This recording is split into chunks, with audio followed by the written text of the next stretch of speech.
Hey guys, Brockshield here, picking back up where we left off with the Holy Bible, King James Version, the book of Esther, chapter 9.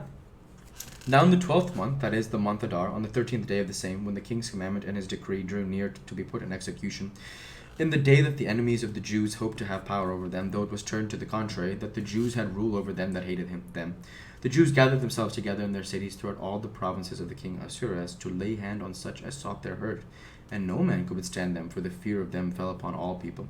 And the rulers of the provinces, and the lieutenants, and the deputies, and the officers of the king helped the Jews, because the fear of Mordecai fell upon them. For Mordecai was great in the king's house, and his fame went out throughout all the provinces. The man Mordecai waxed greater and greater. Thus the Jews smote all their enemies from the stroke of the sword, and slaughter and destruction, and did what they would unto those that hated them. And in Shushan the palace the Jews slew and destroyed 500 men, and Parshan Datha, and Dalphon, and Aspatha, and Paratha, and Adalia, and Aridatha, and Parmashta, and Arisai, and Ariday, and Vajezatha. The 10 sons of Haman, the son of Hamadatha, the enemy of the Jews, slew they, but on the spoil laid they not their hand. On that day the number of those that were slain in Shushan the palace was brought before the king. And the king said unto Esther the queen, The Jews have slain and destroyed 500 men in Shushan the palace. And the 10 sons of Haman, what have they done in the rest of the king's provinces? Now what is thy petition? And it shall be granted thee. Or what is thy request further? And it shall be done. Then said Esther, If it please the king, let it be granted to the Jews which are in Shushan, to do tomorrow also according unto this day's decree. And let Haman's 10 sons be hanged upon the gallows. And the king commanded it to be so to be done. And the decree was given at Shushan, and they hanged Haman's 10 sons. For the Jews that were in Shushan gathered themselves together on the 14th day also of the month Adar, and slew 300 men at Shushan, but on the prey they laid not their hand. But other Jews that were in the king's provinces gathered themselves together, and stood for their lives, and had rest from their enemies, and slew of their foes 70 and 5,000.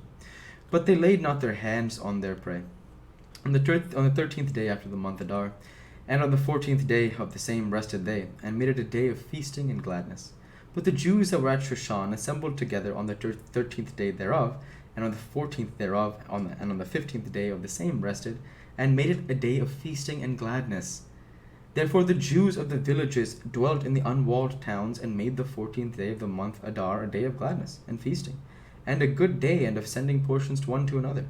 And Mordecai wrote these things, and sent letters unto all the Jews that were in all the provinces of King Ahasuerus, both nigh and far, to establish this among them. They should keep the 14th day of the month Adar, and the 15th day of the same, yearly, as the days wherein the Jews rested from their enemies, and the month which was turned unto them from sorrow to joy, and from mourning into a good day, that they should make them days of feasting and joy, and of sending portions one to another, and gifts to the poor. And the Jews undertook to do as they had begun, and as Mordecai had written unto them, because Haman the son of Hammedatha the Agagite, the enemy of all the Jews, had devised against the Jews to destroy them, and had cast pur, that is, the lot, to consume them, and to destroy them. But when Esther came before the king, he commanded by letters that his wicked device which he devised against the Jews should return upon his own head, and that he and his sons should be hanged on the gallows.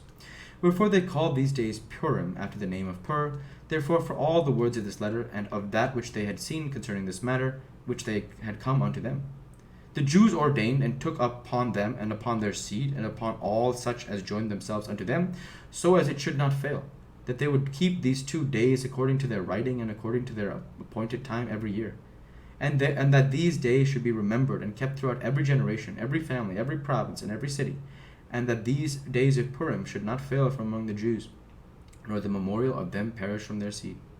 Then Esther the queen, and daughter of Abihail, Mordecai the Jew, wrote with all authority to confirm the second letter of Purim.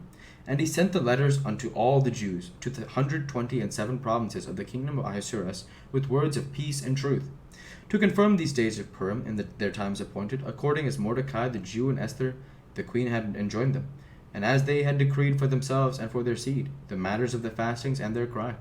And the decree of Esther confirmed these matters of Purim, and it was written in the book.